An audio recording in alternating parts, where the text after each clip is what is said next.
ಇವತ್ತು ನಾನು ನಾಟಿ ಸ್ಟೈಲ್ ಬಿರಿಯಾನಿನ ಕುಕ್ಕರಲ್ಲಿ ಈಸಿಯಾಗಿ ಹೇಗೆ ಮಾಡೋದಂತ ತೋರಿಸ್ತಾ ಇದ್ದೀನಿ. ಮಾಡೋದಕ್ಕೆ ತುಂಬ ಈಸಿ, ತಿನ್ನೋದಕ್ಕೆ ತುಂಬ ರುಚಿಯಾಗಿರುತ್ತೆ. ಬನ್ನಿ ಹಾಗಾದರೆ ಹೇಗೆ ಮಾಡೋದು ನೋಡೋಣ. ಫಸ್ಟ್ ಒಂದು ಕುಕ್ಕರ್ಗೆ ಒಂದು ಸ್ವಲ್ಪ ಎಣ್ಣೆ ಹಾಕ್ಕೊಳ್ಳೋಣ.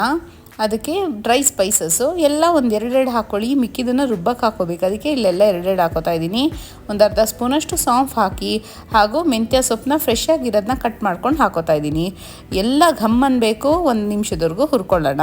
ಇವಾಗ ಒಂದು ಮಿಕ್ಸಿ ಜಾರ್ಗೆ 2 ಪಲಾವ್ ಎಲೆ, 2 ಏಲಕ್ಕಿ, 1 ಸ್ಟಾರ್ ಅನಿಸು, 5 ರಿಂದ 6 ಲವಂಗ, 2 ಚಕ್ಕೆ ಪೀಸು, 1 ಫುಲ್ ಗೆಡ್ಡೆಯಷ್ಟು ಬೆಳ್ಳುಳ್ಳಿ, 2 ಇಂಚಷ್ಟು ಶುಂಠಿ, 2 ಈರುಳ್ಳಿ ಹಾಗೂ 3 ಹಸಿಮೆಣಸಿನ್ಕಾಯಿ ಹಾಕ್ಕೊಂಡು ಒಂದು ಚೂರು ನೀರು ಹಾಕಬೇಡಿ, ಹಾಗೆಯೇ ನುಣ್ಣಗೆ ರುಬ್ಕೊಡಿ. ಈಗ ರುಬ್ಬಿರೋ ಪೇಸ್ಟ್ನ ಡೈರೆಕ್ಟಾಗಿ ಎಣ್ಣೆಗೆ ಹಾಕ್ಕೊಂಡು ಹುರ್ಕೊಳ್ಳೋಣ. ಸ್ವಲ್ಪ ಈರುಳ್ಳಿಲಿರೋ ಅಂಥ ನೀರಿನ ಅಂಶ ಎಲ್ಲ ಕಮ್ಮಿ ಆಗಬೇಕು, ಅಲ್ಲಿವರೆಗೂ ಹುರ್ಕೊಳ್ಳಿ. ಇದಕ್ಕೇ 1 ಕಪ್ಪಷ್ಟು ಕೊತ್ತಂಬರಿನ ಸಣ್ಣಗೆ ಹೆಚ್ಕೊಂಡು ಹಾಕೋತಾ ಇದ್ದೀನಿ.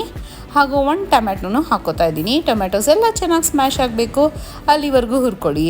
ಇದಕ್ಕೆ 1 ಸ್ಪೂನಷ್ಟು ರೆಡ್ ಚಿಲ್ಲಿ ಪೌಡರ್, 1 ಸ್ಪೂನಷ್ಟು ಧನಿಯಾ ಪೌಡರ್, ಅರ್ಧ ಸ್ಪೂನಷ್ಟು ಗರಂ ಮಸಾಲ ಪೌಡರ್ ಹಾಕ್ಕೊಂಡು ಹುರ್ಕೊಳ್ಳೋಣ. ಅರ್ಧ ಕಪ್ಪಷ್ಟು ಮೊಸರು ಹಾಕೋತಾ ಇದ್ದೀನಿ ಹಾಗೂ ಅರ್ಧ ಕಪ್ಪಷ್ಟು ನೀರು ಹಾಕೋತಾ ಇದ್ದೀನಿ. ಆವಾಗ ಮೊಸರು ಟೊಮ್ಯಾಟೊಸ್ ಎಲ್ಲ ಚೆನ್ನಾಗಿ ಹೊಂದ್ಕೊಂಡು ಒಳ್ಳೆ ಗ್ರೇವಿ ಕನ್ಸಿಸ್ಟೆನ್ಸಿ ಬರುತ್ತೆ. ನೋಡಿ, ಈಗ ಟೊಮ್ಯಾಟೊಸ್ ಎಲ್ಲ ಚೆನ್ನಾಗಿ ಸ್ಮ್ಯಾಶ್ ಆಗೋವರೆಗೂ ಹುರ್ಕೊಂಡಿದ್ದೀನಿ.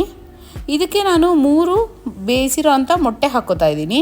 ಮೊಟ್ಟೆ ಹಾಕ್ಕೊಂಡು ಮಸಾಲೆ ಜೊತೆ ಒಂದು 2 ನಿಮಿಷ ಹುರ್ಕೊಳ್ಳಿ. ಆಗ ಮೊಟ್ಟೆಗಳು ಒಡೆಯೋದಿಲ್ಲ. 2 ಗ್ಲಾಸಷ್ಟು ಬೆಚ್ಚಗಿರೋ ನೀರು ಹಾಕ್ಕೊಳ್ಳೋಣ. ಈಗ ರುಚಿಗೆ ತಕ್ಕಷ್ಟು ಉಪ್ಪು ಹಾಕ್ಕೊಳ್ಳೋಣ. ಹಾಗೂ 1 ಗ್ಲಾಸಷ್ಟು ಜೀರಾ ರೈಸ್ನ ಅರ್ಧ ಗಂಟೆ ನೀರಲ್ಲಿ ನೆನೆಸಿಟ್ಕೊಂಡಿದ್ದೀನಿ. ಅದನ್ನು ಹಾಕ್ಬಿಟ್ಟು ಲಿಡ್ ಕ್ಲೋಸ್ ಮಾಡಿ 2 ವಿಸಿಲ್ ಕೂಗಿಸ್ಕೊಳ್ಳೋಣ.